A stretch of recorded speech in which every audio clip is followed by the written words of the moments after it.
Bienvenidos a esta expedición especial de Club de Prensa desde Washington, a 3 cuadras de la Casa Blanca. Es un programa que realiza NTN 24 con el Centro de Estudios Estratégicos e Internacionales, el CSIS por sus siglas en inglés, con el apoyo del diario El País de Madrid. Y vamos a hablar hoy sobre el viaje del Papa Francisco a Cuba, que tendrá lugar entre el sábado 19 de septiembre y el martes 22. Les doy la bienvenida a los invitados a este programa. En primer lugar, Silvia Ayuso, corresponsal del País de Madrid en Washington. Bienvenida a esta mesa como siempre. Un placer como siempre. Carl Mitcham, responsable del área de América Latina o de las Américas del CSIS, bienvenido también. Muchas gracias. Tomás Bilbao, director ejecutivo del Cuba Study Group, bienvenido a este programa. Gracias por tenerme. Y Luis Miralda, consultor político, gracias por estar aquí nuevamente. Gracias. Silvia, hablábamos de la visita del Papa a Cuba, una visita histórica, es la tercera vez que un Papa va a ese país. Estuvo en 1998 Juan Pablo II, posteriormente Benedicto XVI y ahora llega el Papa Francisco.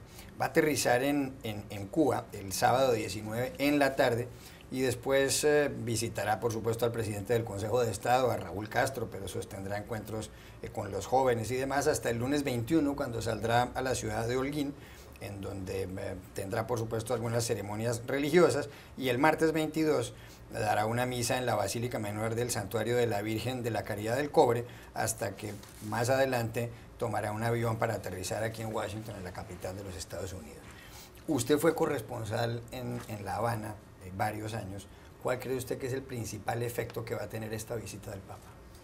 La visita viene un momento, una visita del Papa siempre tiene un efecto especial en materia, como hemos visto, de liberación de presos, la isla se abre, está la frase mítica cuando Juan Pablo II en el 98 visitó que Cuba se abra al mundo y el mundo se abra a Cuba. Siempre se ha esperado, siempre se ha recibido a un Papa con una gran esperanza.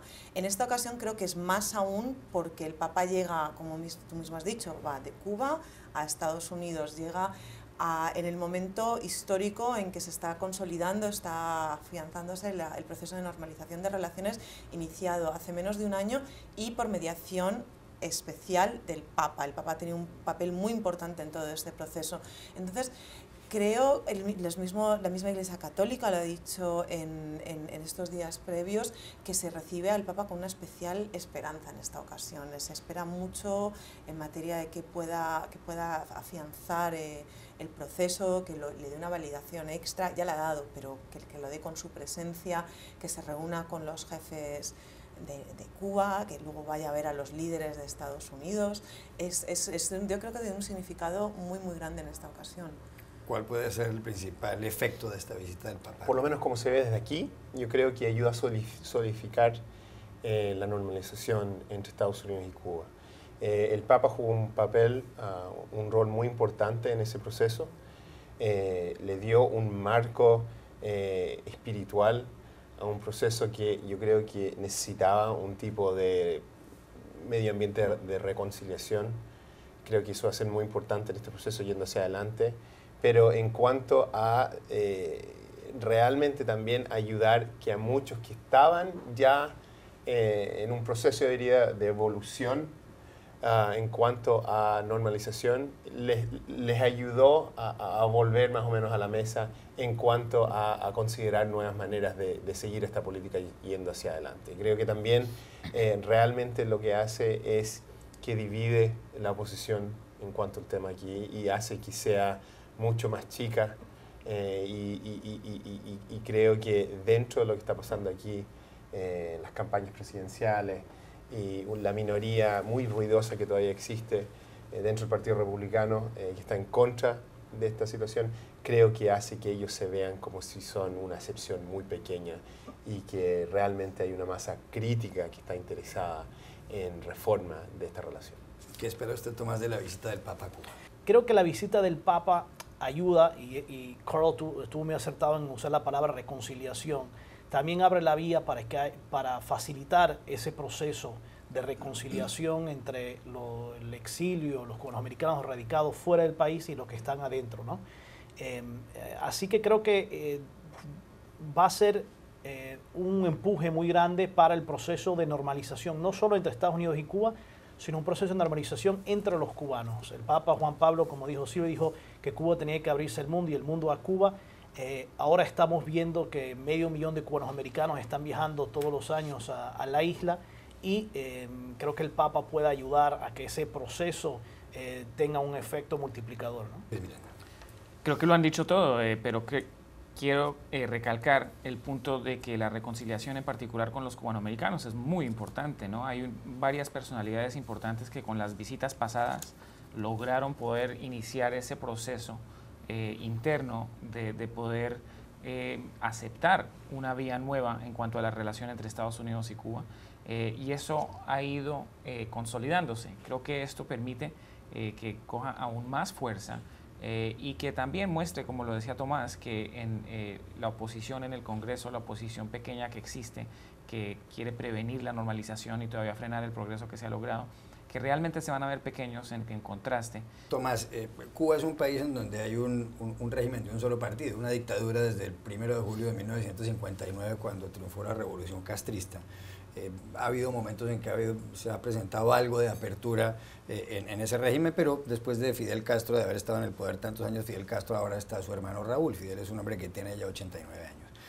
En Cuba, según datos del diario The Washington Post que usted comentaba antes de entrar acá, hay un 27% de católicos, 27% de católicos. ¿Puede haber alguna posibilidad de que el Papa logre impulsar el regreso de la democracia a Cuba, o eso es una utopía? Bueno, primero que el rol principal del Papa como líder de la Iglesia es un rol evangelizador. Entonces él va en representación de la misión que nos dejó Cristo, de convertir a personas en todos los lugares al catolicismo, a aceptar a Cristo, ¿no? Entonces creo que el papel fundamental que él va a ejercer ahí es hablarle directamente al pueblo cubano, algo que se hace difícil dado problemas de aislamiento, de comunicación y de acceso a la prensa. Entonces, mencionaste el dato de 27% de cubanos que en un poll reciente de Univision, de Fusion y Washington Post se identificaban como católicos en Cuba. Pero el 70% de los encuestados tenían una opinión positiva del catolicismo y de la Iglesia Católica en ese país. Eso quiere decir que el catolicismo tiene mucho potencial dentro de Cuba. Además, la Iglesia juega un papel fundamental en la sociedad cubana más allá del proceso del simple papel religioso. Está el apoyo a ancianos, a niños, como lo hacen en otros países y en el resto de Latinoamérica, ¿no? Así que yo supongo que el empuje principal del Papa será ese mensaje sobre la salvación a través de Cristo al pueblo cubano, y más allá de dejar una iglesia católica reforzada en Cuba para que juegue un papel aún más allá de simplemente su rol evangelizador.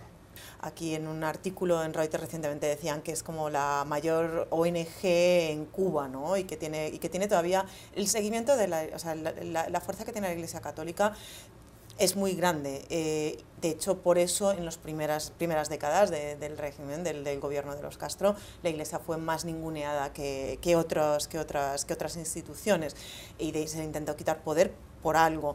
Y los últimos años no olvidemos que la Iglesia ha cambiado mucho, está haciendo un papel muy interesante. El papel de mediación del Papa no sale de la nada.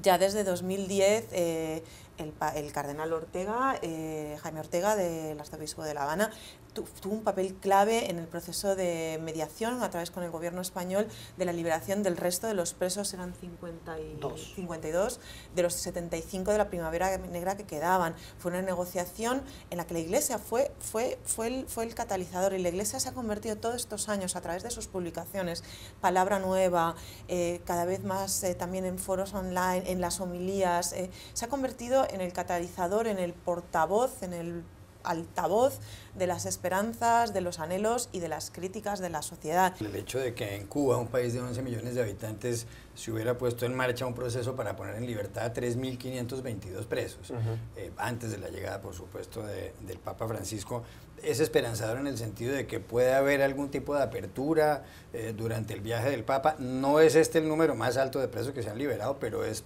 muy elevado. La vez pasada, en 1979, fueron puestos en libertad 3.600 personas que estaban en prisión. Creo que el efecto que puede tener su visita es importante para cosas que están pasando dentro del país. Creo que podría facilitar quizás que gente que tenga una opinión distinta encuentre una manera de expresar eso sin que se le ponga a la cárcel o aísle.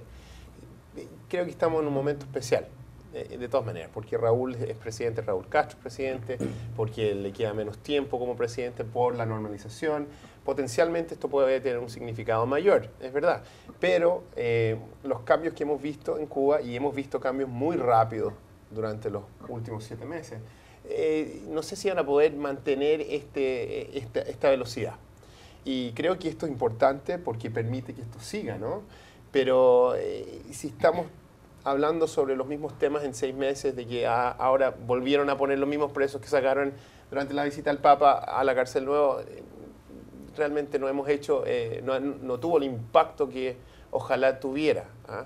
Así que lo que yo quiero ver es que la Iglesia Católica y que la visita al Papa cunde y que realmente se vea como algo que está creciendo y que estén jugando un rol más importante y estableciendo raíces más claras, una institucionalidad importante para poder facilitar un proceso, no solamente un proceso social y con Estados Unidos, pero también un proceso de apertura dentro del país. Es la combinación de estas cosas que realmente empieza a sentar las bases para un cambio más transformativo a nivel social.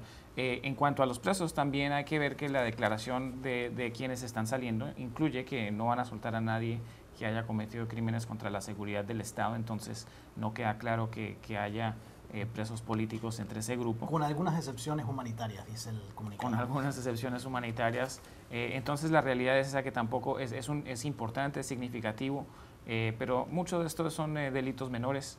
Y aquí lo importante, no solo la fe religiosa, pero la fe en que las cosas van a mejorar, porque parte de la dinámica que ha sucedido en Cuba después del 17 de diciembre del año pasado es que la gente esperaba que las cosas cambiaran más rápido, y creo que ese mensaje de fuerza espiritual y de fe en que hay algo más poderoso, algo a lo que hay que anhelar, eso también es muy fuerte para el proceso de normalización, que quizás alguna gente estaba empezando a sentir decepción de lo lento que se mueve, pero que empiezan a sentir que sí, que las cosas van por el camino correcto. Sí, pero lento, que son 9 meses. 9 meses después de más de medio siglo. O sea, que nos parece lento, pero hace un año ninguno de nosotros estaríamos aquí sin No, a mí no me parece lento, pero días antes a nadie se le hubiera ocurrido, y todos esperábamos algo antes de la Cumbre de las Américas, pero jamás hubiéramos, creo que yo con todos los expertos que he hablado, y creo que hasta muchos en el gobierno que no estaban dentro del pequeño yo estoy hablando específicamente de la silla, frustración, ¿no?, del pueblo cubano, que esperaba quizás que el mismo día llegaban los dólares, que llegaban los turistas, que llegaba todo lo otro. La frustración de ellos, que han estado esperando tanto tiempo y todavía tienen que esperar más. Sí, pero para nivel de estadounidense, obviamente reconocíamos que va a ser un proceso largo. Y eso es clave, porque la población cubana es una población que está envejeciendo, no solo por la falta de fertilidad o de nacimiento en Cuba, pero también por la inmigración. Entonces, los que migran tienden a ser los cubanos más jóvenes. Y para una iglesia que está buscando extender sus bases, hacerlo en una población que está cada vez más envejecida y cada vez más reducida, es muy difícil. Entonces yo creo que el Papa entiende, y que una de las cosas que tiene que hacer, y creo que Luis está dando a entender esto, es sembrar una semilla de esperanza en el corazón de los cubanos más jóvenes, que puedan ver un futuro, se puedan imaginar un futuro para ellos en la isla, donde puedan realizarse profesionalmente, toda la inversión que se ha hecho durante los años de educación que pueda dar fruto para que personas puedan realizar sus sueños y ser innovadores, ¿verdad? Para que la gente pueda mantener sus familias, poder tener más de un hijo, todas estas cosas. Y para eso el Papa tiene que llegarle directamente al cubano joven, ¿verdad? Enamorarlo y darle esperanzas de que en Cuba puede realmente tener una vida, ¿no? Y de cierta manera no es distinto a lo que tiene que hacer a nivel mundial, correcto, que es establecer esta dinámica de que la fe y la religión no tiene que ser incongruente con la modernidad. Y eso es muy importante, porque para un país como Cuba, que está en este momento de transición y que quizás puede hacer un salto, hacer una sociedad quizás moderna, y saltarse ese paso más tradicional, más religioso, es súper importante sembrar eso. Este viaje es clave porque ustedes han mencionado varias veces el restablecimiento de relaciones diplomáticas entre Cuba y Estados Unidos. En relaciones que se rompieron el 3 de enero de 1961, pasaron 11 presidentes por la Casa Blanca hasta que Barack Obama el 17 de diciembre del año pasado y simultáneamente Raúl Castro en La Habana anunciaron el inicio de conversaciones para para establecer nuevamente lazos diplomáticos entre los dos países. Posteriormente esto fue cambiando, Estados Unidos retiró de la lista de países que apoyan el terrorismo a Cuba, hubo también antes de cuando empezaron las conversaciones la liberación de algunos cubanos que estaban presos en Estados Unidos, de un estadounidense que estaba preso en Cuba, en lo cual jugó un papel importantísimo el Papa. Y luego ya el pasado 14 de agosto, John Kerry, el secretario de Estado de Estados Unidos, abrió la embajada nuevamente de los Estados Unidos en La Habana. Y quiero preguntarle a Luis, ¿qué papel puede jugar en concreto el Papa para que se normalicen completamente los nexos entre Washington y La Habana? Porque todavía está pendiente, y ustedes lo han anotado, el hecho de que si bien se han restablecido las relaciones diplomáticas, el embargo, y eso depende del Congreso aquí en Washington, sigue en pie. ¿Puede hacer algo el Papa, que ha hecho ya bastantes cosas en esto, para que se resuelva ese lío? Ayuda a elevar la discusión sobre Cuba del ambiente estrictamente político y muestra la moralidad, el aspecto global que tiene la relación y realmente minimiza a los que se siguen oponiendo a la normalización de una manera bastante fuerte. Pero la realidad es que el proceso político es separado de eso, pero definitivamente ayuda a mostrar que el impulso moral del mundo está detrás de continuar con esta normalización de relaciones, y eso es bueno, pero no va a resultar en un cambio dramático en el Congreso rápidamente. Y el otro aspecto es lo que decía hace unos momentos, que realmente la proyección de una figura latinoamericana hablando ante el Pleno del Congreso de los Estados Unidos es algo que tiene un impacto político de realmente aplanar el campo de juego entre América Latina y los Estados Unidos de una manera que realmente no creo que se haya hecho antes. Se está tratando de recordar quién fue el último latinoamericano que se dirigió al Congreso y no lo recuerdo. Pues algún presidente mexicano sería. ¿Fue Peña Nieto? No fue Peña Calderón, Nieto. Fue Felipe Calderón. Felipe Calderón. Y fue un buen discurso, pero no tiene el impacto que tiene el Papa. Y lo importante es que muchas de las personas, los intransigentes que quedan, porque ya son pocos, aunque algunos de ellos están en posiciones importantes, los que se oponen a la normalización o al levantamiento del embargo lo hacen supuestamente desde una posición moral de que no deberíamos apoyar a un régimen totalitario, ¿no?, que viola los derechos humanos. Entonces, el tener una figura a quien no se le puede cuestionar ni reprochar su dedicación a la moralidad ni a los derechos humanos complica un poco, aunque seguramente buscarán una forma muy creativa de hacerlo. Ya le están lanzando ataques al Papa, como han hecho antes, diciendo que, bueno, él es religioso, no es politólogo. Pero sí, si el argumento de los intransigentes que quedan apoyando esta política está supuestamente basada en la moralidad de no apoyar supuestamente al gobierno cubano a través de la normalización, entonces tener a la figura del Papa Francisco, un Papa que transciende la religión, creo que es algo bastante problemático para ellos. Y quiero aclarar que para mí, yo creo que sí vamos a ver cambio en el Congreso, más pronto quizás de lo que se piensa, pero no creo que sea necesariamente por el Papa. Creo que hay otras dinámicas que están jugando ahí, por ejemplo, la presión creciente que están empezando a sentir los senadores y congresistas de sus propios estados, del sector agrícola, del sector empresarial, y que quizás con la visita del Papa escuchen más de sus constituyentes de que quieren ver un cambio ahí. Yo creo que el tema con Cuba va a ser importante, pero yo creo que quizás el tema más importante en cuanto a la visita del Papa a Estados Unidos va a ser el impacto con el voto hispano con los temas migratorios. O sea, yo creo que eso va a ser más relevante, particularmente porque se está hablando tanto en la campaña electoral por los cambios demográficos que existen en este país. Pero creo que darle tanto crédito al Papa en cuanto a ese tema durante su visita es sobrehablarlo un poco. Pasamos de ser cubacéntricos a Estados Unidos céntricos y no debemos olvidar que el Papa va a las Naciones Unidas, donde va a dar un discurso muy importante frente a la reunión general de las Naciones Unidas, que es realmente el momento, y lo han hecho todos los papas desde no me acuerdo qué año, donde presentan realmente su política exterior, la política exterior del Vaticano.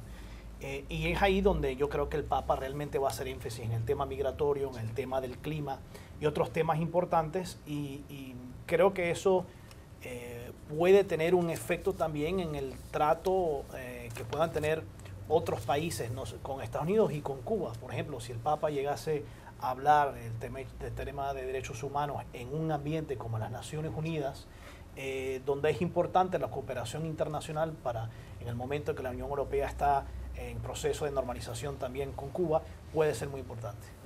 En Cuba tienen lugar las conversaciones de paz entre el gobierno de Colombia, presidido por Juan Manuel Santos, y las FARC, un grupo guerrillero, pues, el más antiguo del hemisferio, que empezó a actuar en los años 60. Algunas personas, no solamente del entorno de las FARC, sino del gobierno colombiano, abrigan la esperanza de que el Papa hable con algunos integrantes de la cúpula de las FARC, e incluso con la delegación gubernamental, a ver si se le da un impulso mayor al proceso.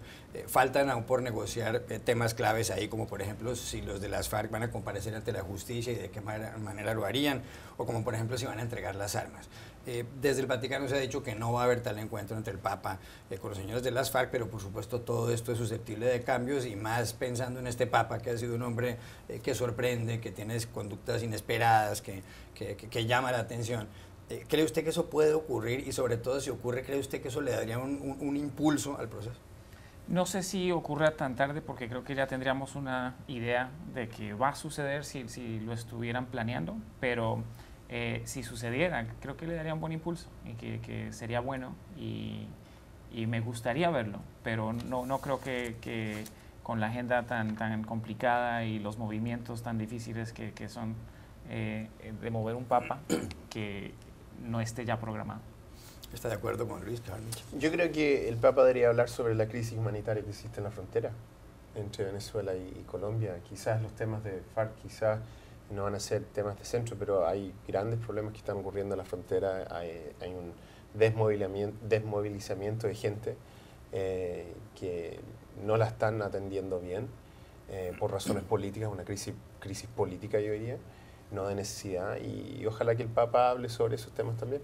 Bueno, esto el que decía que no había que esperar demasiado. No, y si estamos hablando sobre los temas colombianos. No, y es que es significativo, porque hay que pensar en el papel que han jugado figuras de la Iglesia en las revoluciones latinoamericanas, ¿no? Sí.